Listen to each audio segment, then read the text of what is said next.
Ağladım ta gözümün kövsəri gözdən düşdü. Sağının meydağıdan sağəri gözdən düşdü. Gövhəri əşkimi ta göz sədəfindən saldım. O zamandan sədəfin gövhəri gözdən düşdü. Ləbinin şəhdi kəsəndən bəri qənd-ü şəkkər, şəkkəristanilərin şəkkəri gözdən düşdü. Zülfüqar qaşın o gündən ki göz üstdən qalxdı, türkülər cümləsinin xəncəri gözdən düşdü. Ay maşallah. Xosrovu hüsnü salandan bu fələk zin üstdən. Xosrovu hüsnü salandan bu fələk zin üstdən aləmin cümlə zəri zivəri gözdən düşdü. Zöhrüdən nizə başından ki günəş görsəndi. Zöhrüdən nizə başından ki günəş görsəndi, qəsr-i Şamin ucalan mənbəri gözdən düşdü. Ərəqi qonça səhər düşdü fənai gözdən, sübh ki aşiqin əşki təri gözdən düşdü. Sübh ki aşiqin əşki təri gözdən düşdü. Bismillahirrahmanirrahim. Salam əziz dəyərli tamaşaçılarımız. Qum Danələri verilişi yenə efirdədir. Əziz dəyərli qonağımız Hacı Fariz Xanbədli. Hacı, bir daha xoş gördük sizi. Salamlayıram sizi, Aleyküm salam. bütün izləyicilərimizi. Allah sizdən razı olsun. Hacı, bir neçə veriliş fəlsəfə və irfan barəsində çəkdik və bu barədə gözəl məlumatlar verdiniz. Amma istərdik mübarək Ramazan ayının irfani tərəflərindən, fəlsəfi tərəflərindən biraz söhbət eləyək. Bismillahirrahmanirrahim. Çox sağ olun. Sual da gözəldir, amma ondan daha gözəl həqiqətən qəlblərimizi oxşayan sizin oxuduğunuz qəzəldir. Təşəkkür edirəm sizə. Tamaşaçılar da mənə çox yazırlar. Hətta bizim gözəl ustadlardan, tanınmış ilahiyyatçılardan biri mənə zəng vurmuşdu. Deyirdi ki, siz necə bərabər bir-birinizlə birləşmisiniz? Hardan bir-birinizi tapmısınız? Dedim, biz bir-birimizi Allah rastlaşdırıb, uşaqlıq çağlarımızdan tanıyırıq bir-birimizi. Çox xoş gəlir, xüsusilə mən deyir, sizin izləyicilərinizdən biriyəm. Özü həqiqətən ustaddır, biz ondan öyrənirik. Allah vücudun bir bəla eləsin. Sözüm budur ki, insanlar həqiqətən sizin qəzəllərinizə, şeirlərinizə xüsusi diqqət ayırırlar və xüsusi vurğu ilə yazırlar.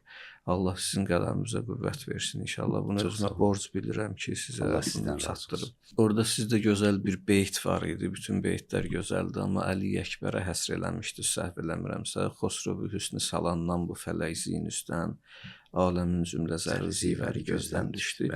Yəni bütün gözəllik Əli Əkbərdə toplanmışdı. Əgər deyirdilər, kim sevgili Peyğəmbərimizi görmək istəsəydi, Əli Əkbərə baxanda o yadına düşərdi. Hətta İmam Hüseyn əleyhissalamdan belə bir söz keçir. Həzrət buyurur ki, Əli o axırıncı gecə Əli Əkbərə deyir, Əli, Peyğəmbər dünyadan gedəndən sonra mən onun üçün çox darıxırdım, qala bilmirdim. Bu darıxmaq o qədər davam elədi, sən dünyaya gəldin. Sən dünyaya gələndən sonra mən bütün Peyğəmbərin gözəlliklərini sənin simanda görürdüm. Hətta deyirlər ki, əgər divarın arxasında Əli danışsaydı, bu tərəfdə olanlar elə bilərdilər Rəsulullah danışır. Xulqan və xəlqən. Bütün danışığında, yerişində, əxlaqında, simasında. Bir nəfər səhra ərəblərindən biri sevgili Peyğəmbərimiz dünyadan gedəndən sonra gəlmişdi məscidə. Dedi, mən gecə yuxuda Peyğəmbəri gördüm, mənə dedi, gələrsən məscidə, sənə itaət yolunu öyrədəcəm, ibadət yolunu öyrədəcəm. Hamı baxdı bir-birinə, dedilər, axı Peyğəmbər dünyasını dəyişib, səni necə məscidə çağırıb? Bu ərəb də deyirdi, vallah mən Rəsulullahı görmüşdüm, yuxuda birdən Əli Əkbər daxil oldu. Dedi, vallah yuxuda gördüyüm adam eyni bu idi. Hamı səhabələr də bilirdilər Peyğəmbəri görənlər. Başa düşdülər ki, bu ərəb düz yuxu görüb, sadiqə yuxu görüb, röyayı sadiqədir, yuxusu düzgün yuxudur. Yəni Əli Əkbər bu qədər, yəni Peyğəmbər ki, bütün gözəlliklər onda cəm olmuşdu. O gözəlliklərdə ən çox ona bənzər Əli Əkbər idi. İndi onu nə gözəl vurğulamısınız orada ki, o gözəlliklərin şahı, padişahı, Xosrovu ki, Əli Əkbər idi. Onu ki, fələk yəhər üstündən, at üstündən yerə saldı. onda başa düşdüm ki, bu aləmin cümlə bütün zərri-zivəri hamısı gözdən düşdü. Əgər Əli Əkbərlə fələk belə rəftar elədisə də bu aləmdə nə dəyər qala bilər, hansı dəyərə ehtiram ola bilər. Mən xüsusi sizə təşəkkür edirəm. Bu qəzəl həqiqətən biz verilişləri ancaq həsr eləməliyik. Bu qəzəllərin açıqlanmasına, şərh olunmasına. Neyniyək ki, bizə suallar da göndərirlər. Ona görə bizi üzrlü sayasınız. Yoxsa mən özüm daxilən istəyərdim ki, onlar özləri bir aləmdir, danışardıq onları, nə gözəl olardı. Amma sizin vurğuladığınız sualla ilgili, sualla bağlı mən istəyərəm bir açıqlama verim. Mübarək Ramazan ayının irfani cəhətdən biz ona bir yanaşma eləyək, yanaşma göstərək. Təsəvvür edin, aləmdə olan insan. Necə bu insanlar arasında rizqlər və ruzilər müxtəlifdir, zamanlarda da, məkanlarda da ruzilər müxtəlifdir. Bu bir girişdir bizim üçün bu Ramazan ayının irfani tərəfinə. Təsəvvür edin, bir dənə insan varlıdır, bir dənə insan kasıbdır. Ruzisi çoxdur və ruzisi azdır. Bəzi adamlar ruzini sırf maddi tərəflərdə görürlər. Bunu vurğulayım ki, ruzi tək maddi tərəflərdə deyil. Rizq təkcə maddi tərəf deyil. Məsələn, biz Həzrəti Höccət əleyhissalama müntəsəb olan bir duada belə keçir ki, Allahümmə rzuqna tövfiqət taə. İlahi, itaəti bizə ruzi elə. İtaətkarlığa müvəffəqiyyət qazanmağı bizə ruzi ver. Rizq ver. Görürsən, orada itaətkarlıq ruzi adlandırır məsum imam. Allah tərəfindən də belə vurğulanır. Yəni, məsələn, Allahın mərzuquna şəfaətən Hüseyin. İmam Hüseynin şəfaətin bizə nəsib elə. Dünyada da, ahirətdə də. Yevməl vurud, qiyamət günü və bu dünyada da bizə onun ziyarətini nəsib elə. Görürsən, onu biz özümüz üçün, İmam Hüseyin şəfaətin özümüz üçün rizq adlandırırıq. Allahın mərzuquna deyirik. Yaxud məsələn, keçir biri, Haris adında bir nəfər gəlir sevgili Peyğəmbərimizin yanına, deyir, ya Rəsulallah, mənə şəhadət duası elə, mən şəhid olmaq istəyirəm. Həzrət ona dua edir, deyir, ilahi, ona şəhadət rizqin nəsib elə. O Mutə savaşında Cəfər ibn Əbi Taliblə bərabər şəhid olur. Demək, buradan anlaşılan budur ki, ruzi təkcə maddiyyat deyil. Rizq təkcə maddiyyat deyil. Bəzi adamlar var, məsələn, alimlərin çoxu kasıb olurlar. Biri gəlir sevgili Peyğəmbərimizin yanına, deyir, savadlı adamlar, bu hədisdir və bu başqa məsumlardan da nəql olunub. Onlar ki, daha çox bilgilidirlər, bəsirətlidirlər, kasıb olurlar. Maddi cəhətdən kasıb olurlar. Bəs necə olur? Onlar niyə maddi cəhətdən kasıb olurlar? Allah niyə onlara daha az verir? Belə düşünək. Sevgili Peyğəmbərimiz buyurur ki, siz rizqi sadəcə dünya malında bilirsiniz. Siz əgər bərabərliyi baxsız görürsünüz. Məsələn, mən misal vurum bir dənə. Əllamə Təbatəbai, əsrin ən böyük, 20-ci əsrin ən böyük fəlsəfəçisi, arifi böyük, alim böyük şəxsiyyət, çox kasıb yaşayıb, həddindən artıq. Hətta onun Nəcəf həyatında yaşayışı bir dövrə gəlir. O, hər nəyin satırmış, hətta kitablarını satır. Evinin xalçasını satır. Özü icarədə qalırmış. İcarədə qaldığı evdə xalçaları falanı var imiş, almışmış. Görür dolana bilmirəm, onları satır. Amma özü xatirələrində bir şey yazır. Deyir, bir gün mənə bir sual var idi. Təvhid məsələsi barəsində onu araşdırırdım. Gecə namazından sonra səccadədə oturmuşdum. Həzrəti İdrisi gördüm, İdris Peyğəmbər. İdris Peyğəmbərlə danışdım və o sualı özüm üçün həll elədim. Təsəvvür edin, bunun maddi cəhətdən ki, biz rizqi tək maddiyyat adlandırsaq, deyər Əllamə kasıb adam idi, Təbatəbai. Amma bu tərəfdən ki, Əllamə Təbatəbai özü danışır, İdris Peyğəmbərlə məmnus olub, sən görün, nə boyda Allah ona ruzi verib. Hafiz Şirazində bu barədə var idi da, mən ki, rəhbərdən bir gənci, mən ki, deyir, o böyük mükafata, xəzinəyə əl tapdım, o xəzinə nə idi? Husn-i əsma-i dost. O Allahın adlarının, dostun adlarının gözəlliyinə mən ki getdim, çatdım, onu xəzinə adlandırır. Yəni mən kasıb adam idim, deyir, Allah onu mənə verdi. Sonra nə oldu, deyir, sədqədayı, misli xudra bədəzin qarun konam. Mən özüm kimi 100 dənə acı, 100 dənə kasıbı Qarun kimi varlandıra bilərəm. O Qarun varlı adam idi, amma düz adam dördü, Allah onu torpağın altına batırdı. Maddi tərəfini deyir Hafiz burada. Yəni maddi cəhətdən varlı olmaq deyir. Mən kasıb idim. Allahın adları ilə tanış olandan sonra o qədər varlandım.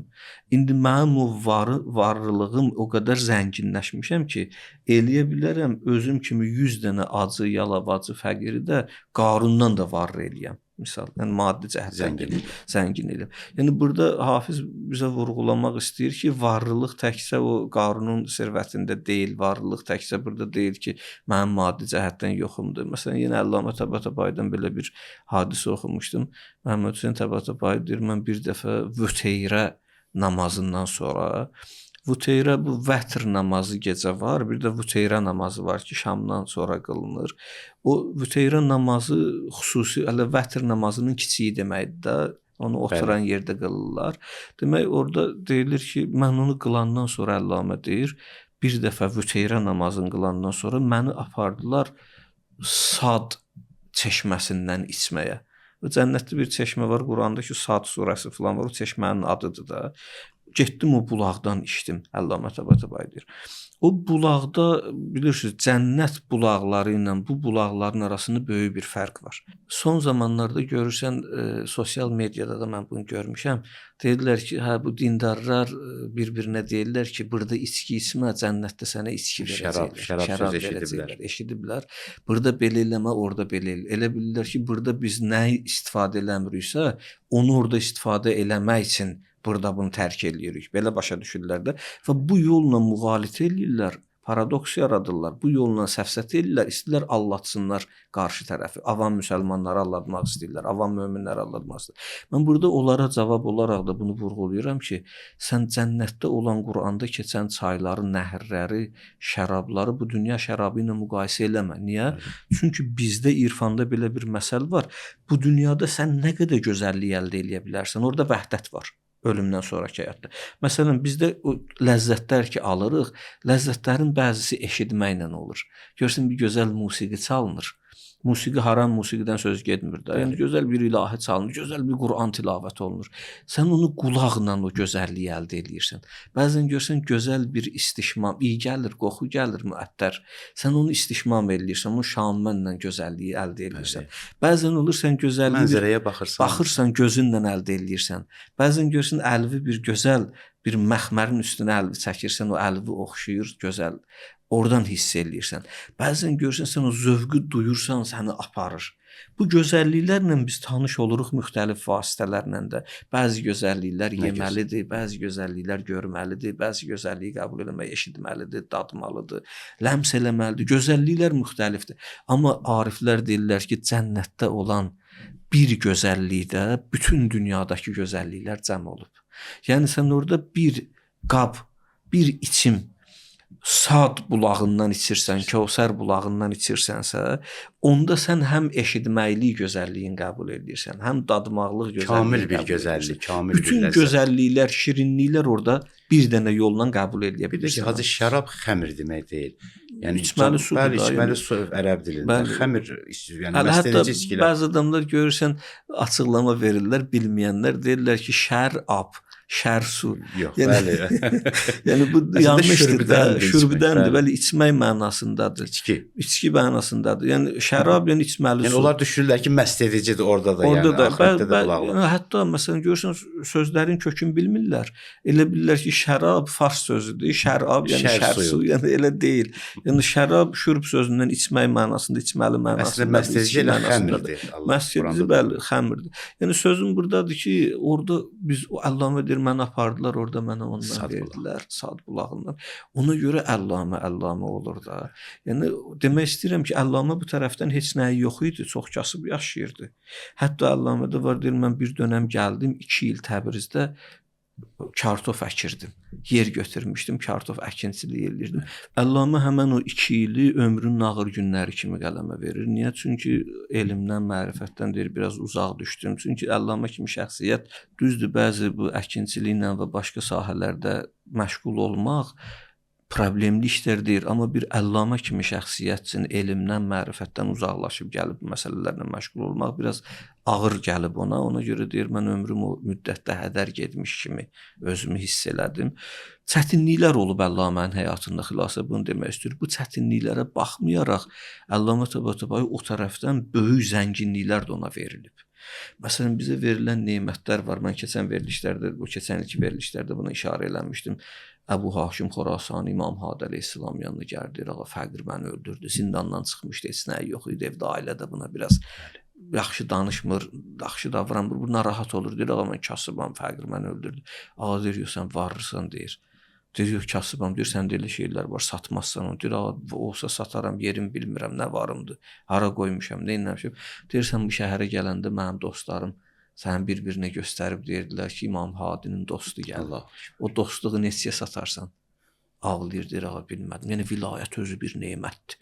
Bəzən biz kasıbam deyəndə elm bir nemətdir, ədəbiyyat bir nemətdir, zövq bir nemətdir. Allah bunları bizə verib.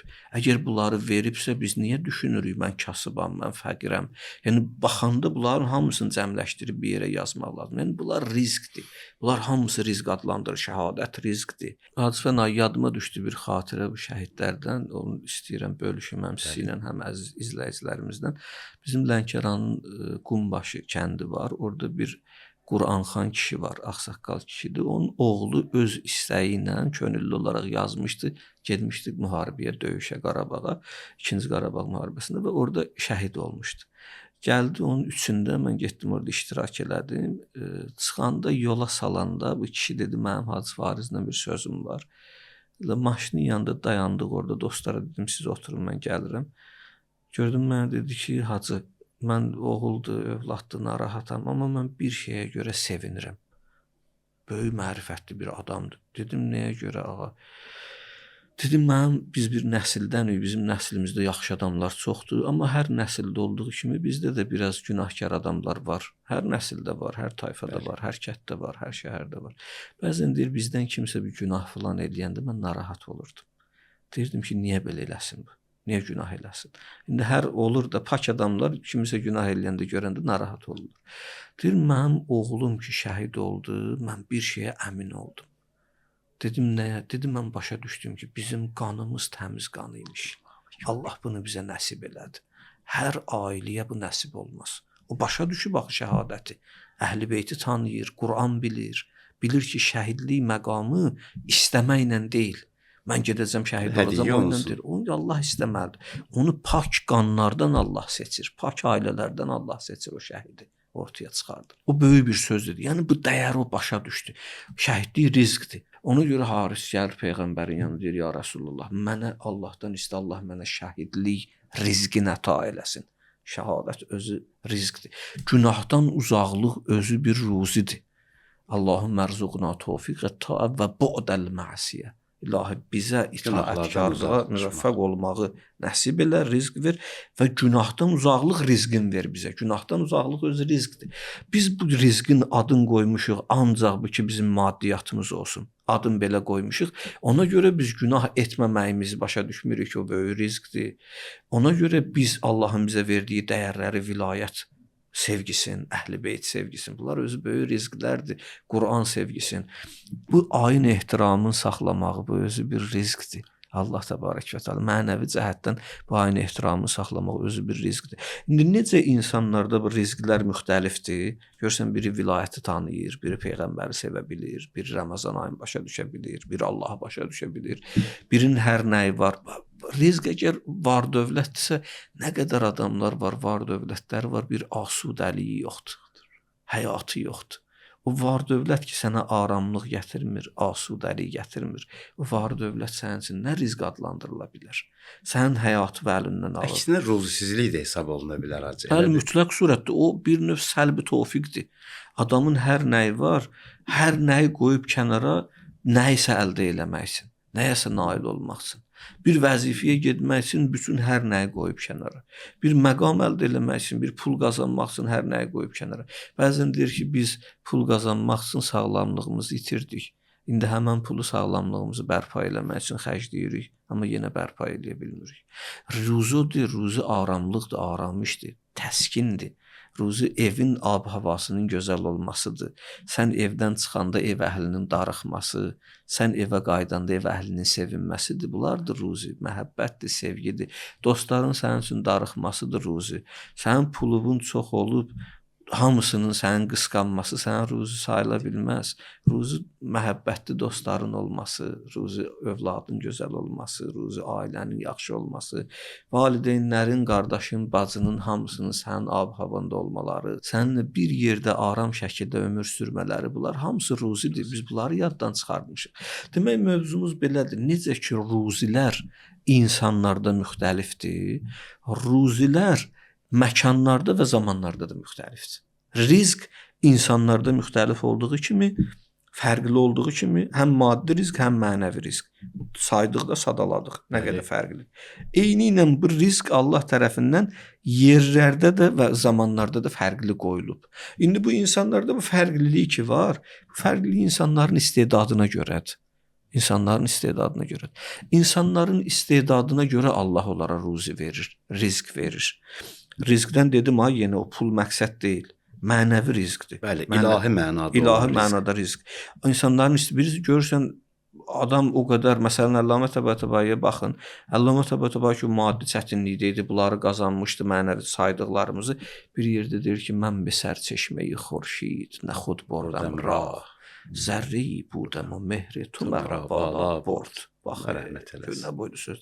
Deyir o ki, günəşin mənbəyini heç kim bilmir. Mən onu bilirəm. Ona mən elə belə yol tapmamışam. Mən bir zərrə idim, sən məni yüksəltdin. Biz bu şeirin açıqlamasını keçənki verilişimizdə danışmışıq deyə oraya girişmirəm. Demək istəyirəm ki, Allahın nə boyda rizqin ona verildiyin fərqindədir. Allahın maddi yoxsulluğu rizqsizlik, ruzisizlik kimi görmür. Biz də elə olmalı. Deməli, insana verilən rizq onun istedadı qədərdir. İstəyi, çalışqanlığı və istedadı qədərdir. Bu özü də bir müxtəlif, hətta buna biz veriliş həsr edə bilərik ki, rizqi əldə eləmək üçün, mənəvi maddi rizqi əldə eləmək üçün nə etməliyik? Yadınızda qalsın, biz buna bir dənə veriliş həsr edərik Allahın izni ilə. Deməli, necə ki, insanlarda bu fərqlidir və bu fərqliliyin səbəbi nədir? Bunları da hamısı o verilişdə açıqlayarıq. Zamanlarda və məkanlarda da ilahi rizq fərqlidir. Allah bəzi məkanlara rizq verib. Orada məsələn bir məsumun bir yerdə dəfn olunması o məkanın ruziləndirilməsidir. Necə görürsünüz, məkanlar var. Məsələn bir yerdə buğda əkirsən, az sümbül açır, bir yerdə əkirsən çox açır. Bir yerdə əkirsən, misal pomidor əkirsən bir yerdə hektara 180 ton verir, bir yerdə əkirsən pomidor hektara 250 ton. Torpaq və məkan fərqli olduğuna. Torpaq fərqli olduğuna görə, hava fərqli olduğuna görə Allah bu ruzini burada buna çox verib, orada ona az verib. Bunlar hamısı fərqlilikdir. Zamanlarda da belə var. İndi mənəvi cəhətdən ən çox ruzi verilmiş torpaq o torpaqdır ki, orada bir Allah vəlisi dəfn olunsun. Füzuli deyir, ey Füzuli, məskənin üçün Kərbəladır. Şeirüvün hörməti hər yanda vardır, xəlq onun müştaqıdır. Nə qızıldır, nə gümüş, nə ləli, nə mirvaridir, sadə bir torpaqdır, lakin Kərbəla torpağıdır. Yəni söz budur. Oradakı İmam Hüseyn dəfn olunub, ora şərəflənib. Oradakı Əli dəfn olunub, ora şərəflənib. Deməli, şərəfül məkan bil məkin. Yerin şərəfi orada sakin olana görədir, orada oturana görədir, orada yatana görədir, orada bastırılana görədir. Deməli, ruzilər yerlərə də müxtəlif verilib. Sonra gəlir zamanlarda da ruzilər müxtəlif verilib. Ramazan ayı ən ruziləndirilmiş zamanlardan biridir. O dostumuz ki, sual soruşmuşdur Ramazanın irfani tərəfin. İstədim biraz Ramazanla mərifətimiz olsun. Birbaşa Ramazan haqqında deyir ki, Ramazanın birinci gecəsi gələndə biz bu hədisi oxumuşuq keçən il Ramazanda. Səmanın qapıları açılır. Səmanın qapıları açılır. İndi bu hədisin bu tərəfi də var. Həzrəti Rəsul buyurur ki, Ramazanın birinci gecəsi daxil olanda şər qapıların hamısı bəndələrin üzünə bağlanır. Şeytan zəncirlənir. Nəfs insana qələbə çala bilmir. Məgər ki, insan özü ona gör nə qədər nemət var. Gör nə qədər nemət var bu ayda, nə qədər rizq var. Bütün gözəlliklər bizim üçün açılır, bütün çirkinliklər bizim üçün bağlanır. Bütün müsbət qapılar açılır bizim üçün, bütün mənfi qapılar bizim üzümüzə bağlanır. Bizə başa salırlar ki, məsum imamlarımız, Peyğəmbərimiz və Qur'an-ı Kərim bizə çatdırır ki, necə insanlarda istedad, ruzi istedadı, rizq istedadı fərqlidir. Məkanlarda da rizq istedadı fərqlidir, ruziləndirilmə fərqlidir, zamanlarda da. Bu ayın qədrini bilmək lazımdır, çünki bu ay ən fəzilətləndirilmiş aydır. Ona görə əvvəlində hədis oxudum, dedim Əli ibn Əbi Talib buyurdu ki, necə məsumların, imamların başqa insanlara üstünlüyü var, Ramazanın da O başqa nisbəti aylara üstünlüyü var. Hacı təşəkkür edirik. Verilişimiz sona yetir. Çox sağ olun. Əfsuslar olsun ki, bu gözəl kəlamları mən inandırım sizə Allah o gün də sizə qeyd elədim ki, ilk sizə qulaq asan, ilk sizin xiridarınız elə mən özüməm. Mən də sizin şeirlərinizin Allah xiridarıyım, sizi özünüz qorusun. bilirsiniz. Allah Allah elinizə razı olsun. bərəkət versin. Hətta bir zamanlar mən sizin o məşhur bir qəzəlinizi mən Türkiyədə çəkilişdə demişdim ki, İmam Hüseyn əleyhissalam barədə yazmışdınız ki, bu nə sevdadır Hüseynin başına düşmüş əcəb. Onun bir beytini demişdim. Elə hər yerdə deyirdilər ki, Hacı Fariz deyirdim, Hacı Farizdir, Hacı Fənayinin beytidir bu. Allah sizi Yəni qorusun. mən bilirsiniz biz uşaqlığımızdan dostluq elədiyimiz vaxtlarda mən sizin şeirlərinizin, qəzəllərinizin birinci aşiqiyəm. Lap birinci aşiqlərinim. Allah sizi qorusun. Allah sizə var bərəkət etsin. versin. Sağ olun. Təşəkkürlər, qarşılıqlıdır. Sağ olasın. Allah razı olsun. Əziz dəyərli tamaşaçılarımız, verilişimiz sona çatır. Gələn görüşlərə dək. Allah əmanət olun.